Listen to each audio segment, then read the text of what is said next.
నమస్తే దోస్తులు అందరికీ అందరు ఎట్లూరు అందరు బాగురా. ఇక ఈ రోజు అయితే నేను క్యాబేజ్ పకోడీ అయితే చేస్తాను. ఇక రెస్టారెంట్లో అయితే ఇక అన్ని వంటలన్నీ అయిపోయినాక ఇక నిమ్మలంగా అయితే ఇక లాస్ట్కి ఇక క్యాబేజ్ పకోడీ చేసుకుంటా ఇక వీడియో అయితే తీసుకుని ఇక అన్ని వంటలు చేసుకుంటే వీడియోలు తీయాలంటే ఇక ఒక్కనే అయిపోయినాయి. ఇక వీడియోలు తీద్దామంటే జర ఇబ్బంది అవుతుంది. ఇక మరి ఇక క్యాబేజ్ పకోడీ అయితే ఇక క్యాబేజీ తినడం వాళ్ళు చాలా మంది ఉంటారు కాబట్టి ఇక ఇట్లా చేసుకొని తింటే చాలా కమ్మగా ఉంటుంది పకోడీ. ఇక క్యాబేజీలు అయితే సన్నగా తరిగేసి ఇంత శనగపిండి, ఇంత కారము, ఇంత కార్న్ఫ్లోరు, ఇంత పసుపు, ఇంత ఉప్పు, ఇంత అల్లం పేస్ట్ వేసేసి ఒక్కసారి కలిపేసుకొని మంచిగా ఎక్కువ నీళ్ళు పోయకుండా గట్టిగా ఫస్ట్ అయితే పిండి మంచిగా కలుపుకోవాలి. ఇక మంచిగా కొద్దిగా లైట్గా నీళ్ళు పోసుకొని జర ఇట్లా ముద్దలాగా చేసుకోవాలి. మొత్తం మరీ నీళ్ళు చేసుకుంటే అయితే పకోడీ వేస్తే మంచిగా రాదు.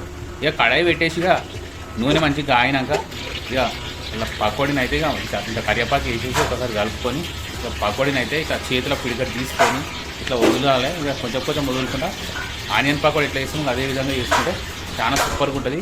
ఇక కొన్ని వంటలు కూడా చేసినగా వంకాయ ఆలుగడ్డ టమాటా కర్రీ అయితే అయిపోయింది. ఇక పచ్చి పులుసు, గోంగూర చట్నీ, టమాటా చట్నీ, ఇక పెరుగు రైతా, ఇక ఎగ్గు పులుసు, ఇది సాంబారు, పప్పు, వంకాయ మసాలా కర్రీ, అలా ఆలుగడ్డ కూడా జర ఫ్రై చేస్తే బాగుంటుంది.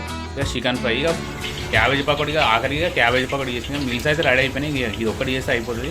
ఇక పకోడీ అయితే ఫ్రై అయితే ఇది క్యాబేజీ పకోడీ, దొండకాయ పకోడీ, ఇట్లా ఈరొక పకోడీలు చేసుకోవడానికి అయితే నేను ఇస్తుంటాను. ఇక రెస్టారెంట్లో మీకు నచ్చిన ఐటమ్ ఏదైనా ఉంటే నాకు కామెంట్ చేయండి. ఇక నెక్స్ట్ వీడియోలో అయితే ఒక్కొక్క వీడియో అయితే మంచిగా తీసుకోవడం అయితే వీడియోలు అయితే పెడుతుంటాను. ఇక వీడియోలు అయితే చాలా మంది అయితే చూస్తారు కదా. ఇక మన వీడియోలు అయితే జర ఫ్రీజ్ అయిపోయినాయి. అకౌంట్ ఫ్రీజ్ అయ్యి వీడియోలు అయితే ఎవరు చూస్తలేదు. జర వీడియోలు అయితే చూసి నోటిఫికేషన్ చాలా మందికి వస్తలేదు. జర ఛానల్ సబ్స్క్రైబ్ చేసుకొని జర నోటిఫికేషన్లు ఆన్ పెట్టుకొని ఇక మన వీడియోలకు జర లైక్లు కొట్టుకొని జర మీ సపోర్ట్తో మళ్ళీ మంచి వీడియోలు అయితే నేను తీస్తాను. ఇక క్యాబేజీ అయితే మంచిగా ఇట్లా నూనెలో వేసుకుంటా మంచిగా కొంచెం కాలినాక చిన్న మంట మీదనే క్యాబేజీని పకోడీ అయితే వేయాలి.